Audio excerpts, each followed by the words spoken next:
Hi, my name is Nina Daigle, and today I'm going to be talking about the veterinary mental health crisis. Many veterinarians struggle with their mental health due to the many aspects of their profession.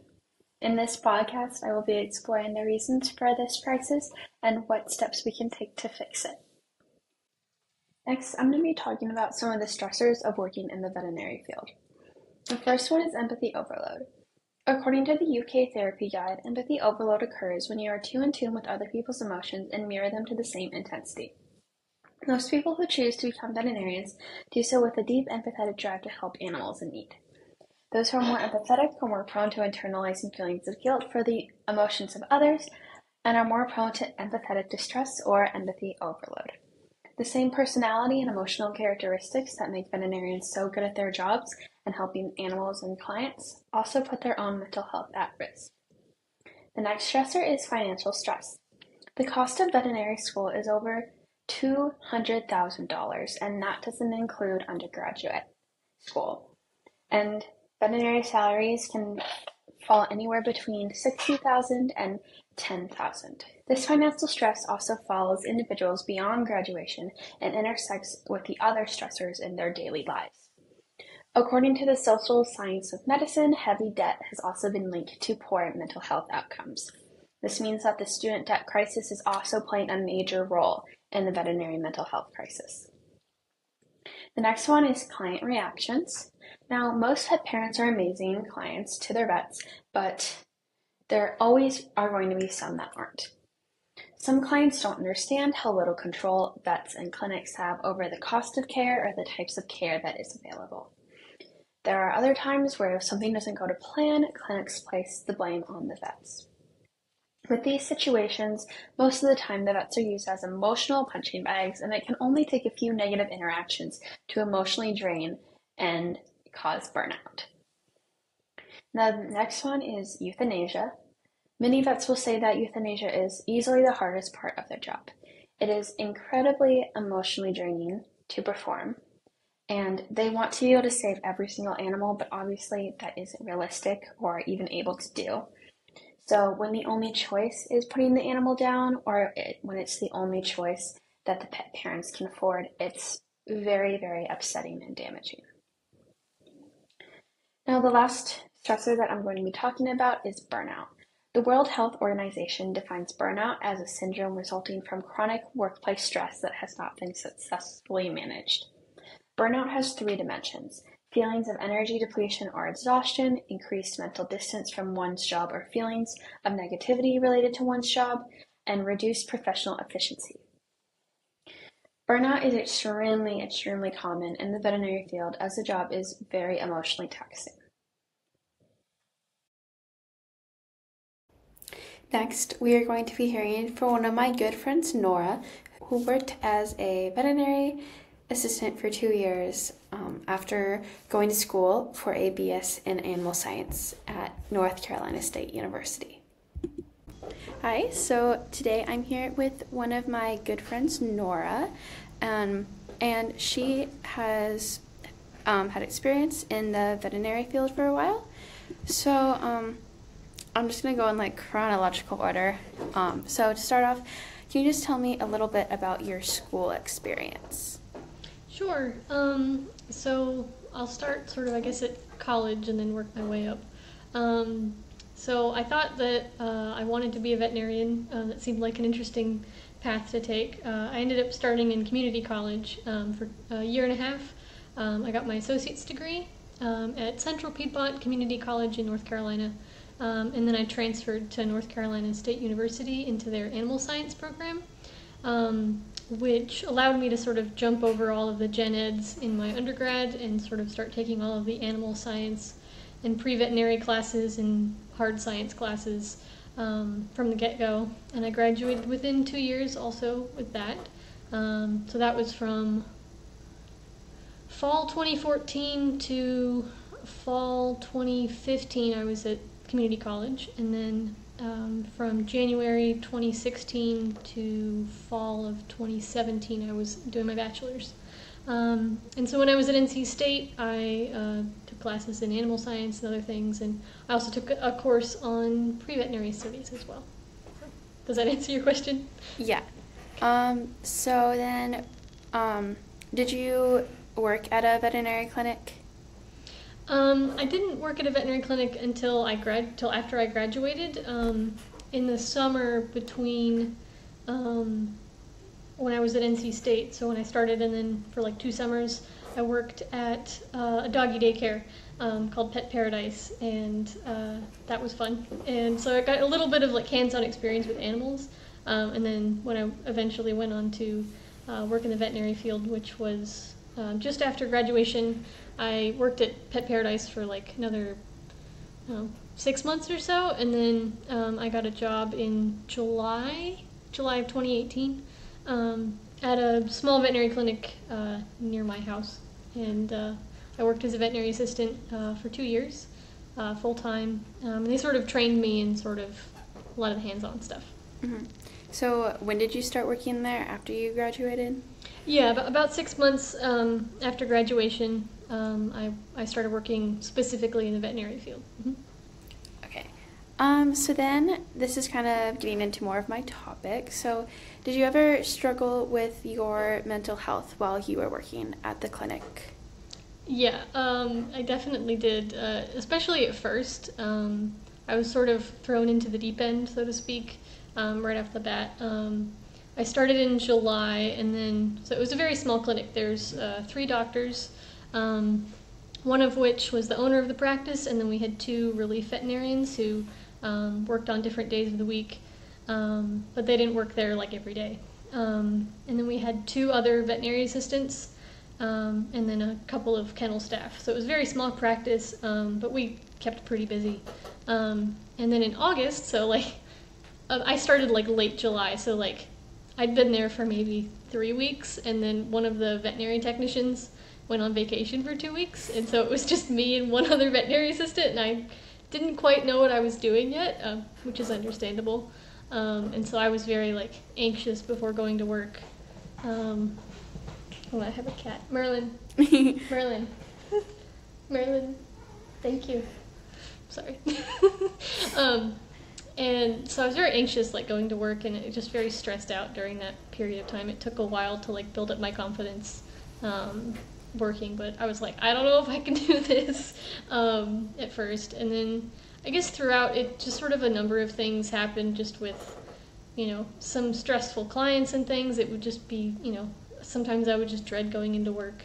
I mean, I loved my job. It wasn't like I didn't like it. It was just certain aspects weren't great. And then I got injured a few times. I got bit by a cat, and then I got bit by a dog, and I still have the scars on my hand from when I got bit by a dog. So, you know, it sort of stuck with me a bit. So, yeah.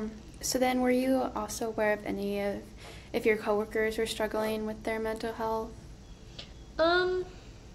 I'm not sure if I knew personally, like, if any of my coworkers were. I'm sure I noticed many times where, you know, people were stressed out about different things going on in the office, whether it was either work-related or personal-related or a mix of both. I know one of the veterinarians would talk a lot about, like, you know, making sure that we were, you know, feeling okay and always comfortable in situations. She was really great about making sure, especially after I got injured the first time with the cat, of like making sure that I was always comfortable in any situation, and that we would pause if there was ever a situation where she or I felt like it wasn't safe to continue, you know, working with the animal, and, you know, also give the animal a break too. So, I mean, and that helped mentally too, as well as physically, in those sorts of like high stress situations, because you're sort of pressured sometimes to, like, you know, keep the schedule moving and stuff, and so, you know, that can be a pressure, and then also just it's stressful on everyone and the animals, which kind of raises the bar a bit. So. And then, so in this I talk a lot about the maybe causes of why mental health is so prevalent in a bunch of veterinarians. Do you think you know the causes of why you might have struggled with your mental health due to your job? Yeah, I think obviously I talked a little earlier. Early on, it was a lot of just confidence in knowing what I was doing, but then also more generally speaking, is, you go into that field to not only help animals, but to help their owners and make sure that everybody's, healthy and happy as if they can be, or if they're in a situation where we can help them with a sickness or anything like that. We're there to, it's a service industry, and it's a healthcare industry. And so I think one of the main causes is that you can't help everybody and you can't save everybody. There's, especially with being a small practice, we were sort of limited in a lot of our resources. So it just, it was really hard sometimes. Sometimes the only option, for a pet would be euthanasia, whereas, if someone were in a better financial situation, they could maybe do X, Y, or Z, or, but not to say that was a wrong decision, because it definitely wasn't, but it just makes, when those things happen repeatedly, it sort of brings down on that. So I think sort of the financial side of it, and then the mental side of it, of not being able to help everybody and wanting to, save every pet, but, the reality is that you can't. And then there are always going to be difficult people that you work with in any line of work, but, people get very emotional with their pets. And so some phone calls or even face-to-face interactions with clients can be difficult in the way that they speak with you. So just, trying to keep your composure and then go home at the end of the day and decompress is, always important. Mm. And then you kind of said this already a little bit ago, but how would you cope with those struggles? What was the most important thing to you to make sure that you could, leave work at work and leave yourself at home? Yeah, that's a great question. I think a lot nowadays people talk about self-care, taking care of yourself, and my work schedule I was working full-time, but I had a break in the middle of the week, so I worked Monday, Tuesday, and Thursday, Friday. So I had Wednesday off, which was really nice sometimes, to just have a break in the middle of the week to get caught up on things and not have the whole Monday to Friday grind. And then I worked usually every other Saturday, which was a short 8 to 12 shift. So, just taking time away from work. It was a small practice, so I couldn't take too many days off because, we didn't have very much coverage. But, playing with my pets and, getting out to see friends and hanging out with friends like you, things like that, is always helpful. And I think even just talking with your coworkers about situations that arise and just communicating hey, this didn't go well, how could this go better in the future? Or, they were really out of line in what they were doing, or whatever happens. So. Mm-hmm. And then what was the hardest part of your job? Oh, that's a good question. That's a good question. I think for me, it was a lot of just I think it was, I had a lot of personal growth in terms of being more confident in talking to people, and learning all of the ins and outs of everything. Probably the hardest part would just be dealing with difficult customers, or even dealing with I didn't deal with it as much one-on-one, because the way it worked with euthanasias in our office, usually it was just the doctor that did that with the clients. We would sort of do the prep in the background, but we didn't typically go in with the client. But whenever sometimes they needed help with that, because of any number of reasons, they might need another pair of hands in there. That one's always hard, because it's when the owners start crying, I would start crying, and I would try not to, but it's it's really hard. Those were probably some of the harder things. I guess I sort of blocked some of those out because they're not fun to dwell on, and it's been a little while, but that was probably it. And then I guess also, the time I got bit by a Rottweiler, and that was very painful, and also sort of, it was scary, obviously, and very painful, and it was in the soft tissue of the palm of my hand. And you don't realize how much you use your hand for lots of things, and even just, it was just that was just really hard, and that was towards the end of the time that I worked there. And I think for me that was sort of the final straw of I don't want to stay in this field for much longer. And strangely enough, shortly after the pandemic was when the pandemic started, and I had already sort of made the move to transition into grad school. So I was getting out at that point, but I'd sort of like, okay, I don't know that even if I found myself in a position like years later, like I need a job, I have that experience, I probably wouldn't do like the hands-on stuff. I might do like reception or something. Yeah. So that was a long, winding answer, but I hope that answered your question. So then we're going to end on a positive note. So what was the best part of your job? Oh, the best part of my job. It's kind of cliche. Actually, no, I was going to say it was puppies and kittens, but I mean, those were always fun, but those weren't the best part of my job. I think the best part of my job was working with the team that I worked with there. The veterinary assistants were great, and the guy that owned the practice, the veterinarian that owned the practice, was just the nicest guy. I still keep in touch with him. He gave me a recommendation for grad school and actually for my current job. And then the other veterinarian, one of the other veterinarians there, she and I are like super close, and she's sort of like an aunt to me. So I'd say like the people that I worked with is probably the highlight, just because you meet some really smart and really great people in this field. And not to end on a low note, but it's with all the mental health issues that surround the field, it's important to remember that very smart, important, and kind people work in this field. So, yeah. All right, and then anything else you want to add about this topic? I guess I don't know that this would be like a PSA, but know what you're going into, with any field, mentally, physically, emotionally, anything like that, of like, what are the sort of interactions you're going to have on a day-to-day basis, what sort of knowledge do you need to know to go into the field, because it's not just like, oh, I'm going to hit the books and I'm going to become a veterinarian. It's, so much more than that. It's, interacting with people and, making sure that it's something you want to do. So, yeah. Mm-hmm. Well, thank you for talking with me today, and I hope you have a good rest of your day. Thanks for talking with me. One of the biggest and most concerning parts of this crisis is the extremely high suicide rates among veterinarians. In a study done by CDC, the deaths of veterinarians between 1979 and 2015 were analyzed, and it was found that 400 of those deaths were suicides. According to the Journal of Undergraduate Social Work Research, compared with the general U.S. population, male veterinarians are 1.6 times more likely to commit suicide, and female veterinarians are 3.5 times more likely to commit suicide, and 80% of vets are women. So that is a very, very large number. So this is a very rapidly growing and concerning problem. It is really important for people in the veterinary field to know that there is help and resources available for them and what those are.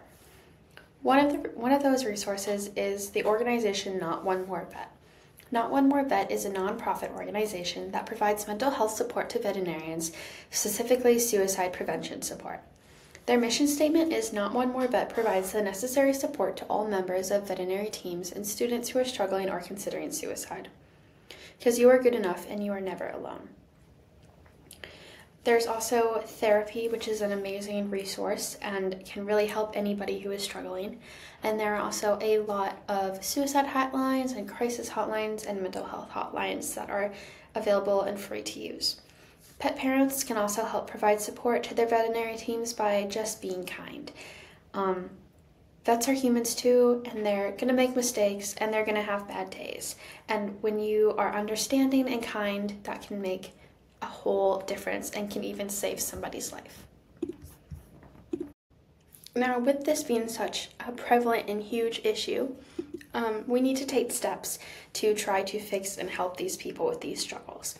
As someone who is an undergraduate student pursuing a career in the veterinary field, this is my proposal on how we can fix this crisis.